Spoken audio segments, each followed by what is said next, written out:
ఈ దేశంలో విద్య ద్వారానే సమాజం బాగుపడుతుందని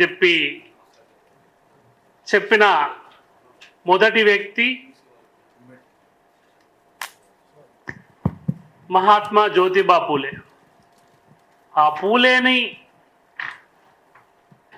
గురువుగా గౌరవిస్తూ అంబేద్కర్ ఆ కాగడాన్ని మరింత ప్రజ్వలింపజేస్తూ ముందుకు తీసుకుపోయాడు. దానికి రాజ్యాంగపరంగాను అన్ని విధాలుగా ఒక కట్టుదిట్టమైనటువంటి రక్షణ ఏర్పాటు చేసిండు. ఇలా ప్రభుత్వాన్ని ఉన్న వాళ్ళని ప్రతి ఒక్కరూ రాజ్యాంగం మీద భాష చేయకుండా, రాజ్యాంగాన్ని గౌరవించకుండా అధికారంలో రాలేని స్థితిని సృష్టించింది. నిన్న ఒక ఆయన రాజ్యాంగాన్ని పట్టుకొని మొక్తా ఉన్నాడు. అది గుజరాతీ ఖాతా బుక్లా మరి రాజ్యాంగం అనేది తెలియకుండా ఉండింది. కానీ రాజ్యాంగంకి దెబ్బ ఉన్నది అని చెప్పి ఆ నరేటివ్ని కాంగ్రెస్ పార్టీ, ఇండియా కూటమి వాళ్ళు బలంగా తీసుకుపోవడం మూలంగా ఎన్డీఏ కూటమిని దాని సైజ్కు కట్ చేయగలిగారు. ఇది ఖచ్చితంగా అంబేద్కర్కు ఈ దేశ ప్రజలు ఇస్తున్నటువంటి గౌరవం. ఇవాళ ఇప్పుడు ఇక్కడ మనము పూలే, మహాత్మా పూలే స్ఫూర్తి కవిత్వాన్ని ధిక్కార పేరిట ఆవిష్కరించుకుంటున్నాము. చరిత్రలో ఎక్కడా కూడా రికార్డు కాని ఒక అంశం ఏంది అంటే, ఈ దేశంలో ఆధునిక కాలంలో మొట్టమొదటిసారిగా కవిత్వం రాసినటువంటి మహిళ సావిత్రిబాయి పూలే.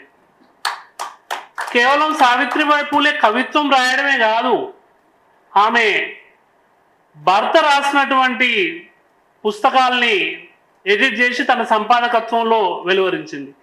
ఆమె మొట్టమొదటి ఆధునిక కాలంలో మొట్టమొదటి కవయిత్రి కూడా.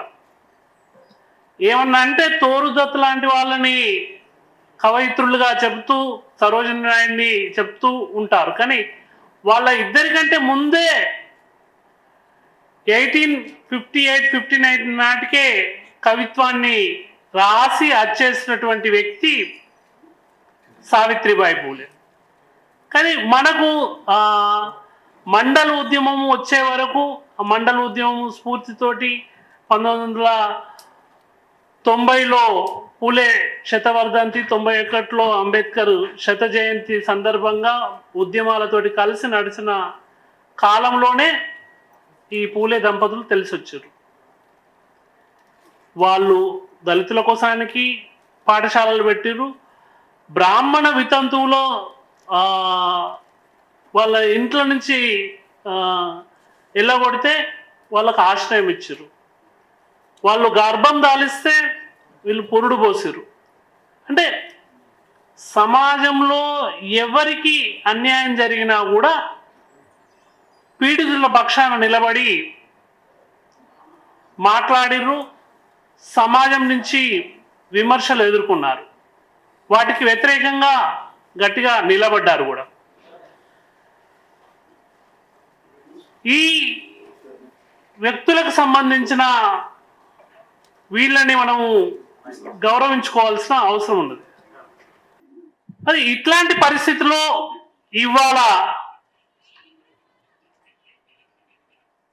తెలుగు సమాజము ఎట్లా ఉన్నది, మొత్తం భారతదేశ సమాజం ఎట్లా ఉన్నది అని చెప్పి చూడాల్సి ఉన్నది. పూలే పుట్టినటువంటి మహారాష్ట్రలో ఇవాళ కాంగ్రెస్ ప్రభుత్వం, కాంగ్రెస్ ఎంపీలు ఎక్కువ మంది గెలిచారు.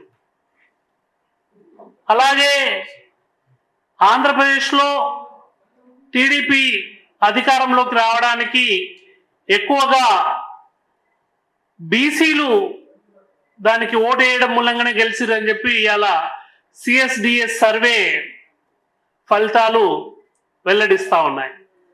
ఇట్లా ప్రభుత్వాన్ని అధికారంలోకి తీసుకురావాలన్నా దించివేయాలన్నా కూడా మెజారిటీగా ఉన్నటువంటి బీసీలే కీలకంగా వహిస్తా ఉన్నారు. కానీ ఈ బీసీలకు అధికారంలో వాటా ఎంత దక్కుతున్నది అనేది ఇవాళ టీడీపీని అధికారంలోకి తీసుకొచ్చింది బీసీలు అని చెప్పారు. కానీ రేపు వాళ్ళు ఇచ్చే మంత్రివర్గంలో కానీ లేదా కేంద్ర మంత్రివర్గంలో టీడీపీ వాటా ప్రకారం వాళ్ళకు దక్కే మంత్రి పదవుల్లో కానీ మిగతా ఇతర పదవుల్లో హోదాల్లో బీసీలకు ఏమాత్రం దక్కుతుంది అనేది వేచి చూడాల్సి ఉంది. ఎందుకంటే గతంలో మాదిరిగానే టీడీపీ గెలిస్తే కమ్మలకు, వైఎస్ఆర్సీపీ గెలిస్తే రెడ్లకు ఎట్లయితే ఎక్కువ ప్రాతినిధ్యం దక్కిందో ఇప్పుడు కూడా అట్లనే ఉంటుందా అనేది వేచి చూడాల్సిన అవసరం ఉంది. ఎందుకంటే ఈ టీడీపీ ప్రభుత్వం వల్ల గతంలో ఎక్కువగా నష్టపోయింది బీసీలే, మళ్ళీ ఇవాళ అధికారంలోకి తీసుకొచ్చింది కూడా బీసీలే. ఈ నేపథ్యంలో వాళ్ళు బీసీలకు మంత్రి పదవుల్లో హోదాల్లో ఏమి ఇస్తారు అనేది చూడాల్సిందే. అయితే కవులు, రచయితలు, సాహిత్యవేత్తలుగా మన కర్తవ్యం ఏంది, మనం ఏం చేస్తున్నాం, ఎంతవరకు ముందుకు పోతా ఉన్నాం, ఎట్లా చేస్తా ఉన్నాం అనేది చూడాల్సి ఉంది. ఎందుకంటే దిగంబర కవులు ఉన్న సమయంలో వాళ్ళు ఉన్న 5-6 మందే ప్రభుత్వాన్ని ధిక్కరించారు, ప్రజల పక్షాన మాట్లాడిరు, కొట్లాడిరు. తెలంగాణ ఉద్యమంలోనూ కవులు, రచయితలు ముందు వరుసలో ఉండి మాట్లాడిరు. కానీ ఇవాళ బహుజన ఉద్యమాల పేరిట చేస్తున్న క్రమంలో ఈ బహుజన కవులు, రచయితలే ఎక్కువ మేరకు తమది కానీ పల్లకిని మోస్తారు. ఆ పల్లకిలో ఊరేగేది వేరే వాళ్ళు, కానీ బోయిలుగా మాత్రం మనమే ఉన్నాము. పల్లకిలో మనం కూర్చున్నప్పుడు మనం కలిసి నడవడం వేరు, వేరే వాళ్ళని కూర్చుండబెట్టి వాళ్ళని ముందుకు తీసుకుపోతున్నది వేరే అంశం. ఈ కవిత్వం ద్వారా మన వాళ్ళలో చైతన్యం వచ్చి మన వాళ్ళే 4 రంగాల్లో ఉన్నట్టయితే, వాళ్ళ జనాభా దామాషా మేరకు వాళ్ళు ఉన్నట్టయితే ఖచ్చితంగా భవిష్యత్తు బీసీ, ఎస్సీ, ఎస్టీ సమాజానికి, ముస్లింలకు తగినంత ప్రాతినిధ్యం దక్కుతుంది. ఆ 4 రంగాలు ఏంటంటే, ఒకటి జ్యుడిషియరీ, న్యాయ వ్యవస్థ.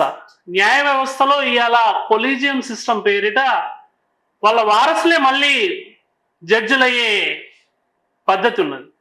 ఒక జడ్జి ఉన్నాడంటే ఆ జడ్జికి సంబంధించిన అన్న కొడుకో, తమ్ముని కొడుకో, బావనో, బామ్మారిదో వాళ్ళే మళ్ళా ఆ జడ్జి కావాలని చెప్పి నిర్ణయించేది కొలీజియం సిస్టంలో ఉన్నటువంటి ఆ జడ్జిలే నిర్ణయం తీసుకుంటారు. అది పోయి ప్రతిభకు పట్టం కట్టి జనాభా దాభాష మేరకు బీసీ, ఎస్సీ, ఎస్టీలకు ప్రాతినిధ్యం దక్కినట్టయితే న్యాయ వ్యవస్థ ప్రక్షాళన జరుగుతుంది. రెండవది ఎగ్జిక్యూటివ్ వ్యవస్థ, అంటే ఐఏఎస్, ఐపీఎస్ ఆఫీసర్లు. మనకు 1993 నుంచి ఐఏఎస్, ఐపీఎస్ ఆఫీసర్లలో మండల్ కమిషన్ ప్రకారము రిజర్వేషన్లు అమలవుతున్నాయి. అయినప్పటికీ ఆ రిజర్వేషన్లు 30 ఏళ్ల సంధి అమలవుతున్నప్పటికీ, 31 ఏళ్ల సంధి అమలవుతున్నప్పటికీ బీసీ ఐఏఎస్ ఆఫీసర్ల సంఖ్య 12-13% మించలేదు. అరే 27% ఇస్తున్నావు, నువ్వు 12-13% లేదు అంటున్నావు ఏంది అంటే ఆ లెక్కలు అట్లనే ఉన్నాయి. అవి ఓపెన్ లో వచ్చిన వాళ్ళు కాకుండా చూస్తే ఈ 27%లో ఇవాళ ప్రైమ్ మినిస్టర్ ఆఫీస్లో ఉన్నటువంటి ఐఏఎస్ ఆఫీసర్ల సంఖ్య చూస్తే అందులో ఒక్కడు కూడా బీసీ లేడు. బీసీ ఐఏఎస్ ఆఫీసరు పిఎంఓలో ఒక్కరు కూడా లేరు. అంటే విధాన నిర్ణయాలు, పాలసీ డిసిషన్స్ తీసుకునే దాంట్లో బీసీ సివిల్ సర్వెంట్లకు ఏమాత్రం భాగస్వామ్యం లేదు. అక్కడ కూడా ఖచ్చితంగా భాగస్వామ్యం దక్కాలి. రెండవది పాలిటిక్స్. ఈ రాజకీయాల్లో ఎస్సీ, ఎస్టీ రిజర్వేషన్లు మినహాయిస్తే బీసీలకు ఎక్కడ కూడా ప్రాతినిధ్యం దక్కలేదు. కేసీఆర్ గవర్నమెంట్, బీఆర్ఎస్ గవర్నమెంట్ ఉన్నప్పుడు వెలమ ఎమ్మెల్యేల సంఖ్య 9 ఉండిండే. అదే కాంగ్రెస్ పార్టీ అధికారంలోకి వచ్చిన తర్వాత 2023లో వాళ్ళ ఎమ్మెల్యేల సంఖ్య 12 అయింది. అంటే ఏదైతే సామాజిక వర్గం వాళ్ళు ఉన్నారో కేసీఆర్ సామాజిక వర్గం వాళ్ళకంటే అప్పుడు ఉన్నప్పటికంటే కూడా రెడ్లు ఉన్నప్పుడే ఎక్కువ మంది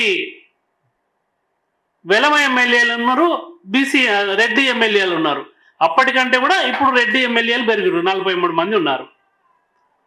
కానీ బీసీ ఎమ్మెల్యేలు 2018 కంటే 2023లో అప్పుడు 21 ఉంటే ఇప్పుడు 23 ఉంటే ఇప్పుడు 19కి వచ్చారు, 4 తగ్గారు. అంటే రాను పోను బీసీల ప్రాతినిధ్యం చట్టసభల్లో తగ్గుతూ వస్తుంది. అందరు మాట్లాడితే తెలుగుదేశం గవర్నమెంట్ ఉన్నప్పుడు బాగా ఎమ్మెల్యేలు గెలిచారు బీసీలు, 83లో బీసీల రాజకీయ ప్రాతినిధ్యం ఇచ్చింది టీడీపీ అని చెప్పి చాలా మంది అంటూ ఉంటారు. దాన్ని చాలా మంది నమ్ముతారు. నిజానికి 1978లో కేవలం తెలంగాణ ప్రాంతం నుంచి 28 మంది బీసీ ఎమ్మెల్యేలు ఉంటే ఆ తర్వాత ఆ సంఖ్య 21, 22కు టీడీపీ హయాంలో పడిపోయింది. అంటే లెక్కలు చూసినప్పుడు ఇవన్నీ తెలుస్తుంది. అట్లా మన ప్రాతినిధ్యం, మన జనాభా దామాషా మేరకు మనకు దక్కాలి. ఈ మూడింటితో పాటు కీలకమైనది ఏంటి అంటే ఇయాలనే అస్తమించినటువంటి రామోజీరావుతో పాటు ఆ మీడియా అంతా కూడా ఆధిపత్య కులాల వాళ్ళ చేతిలో ఉండడంతో వాడు ఏది చెప్తే అదే వాస్తవం అని చెప్పి నమ్మించగలుగుతుండు.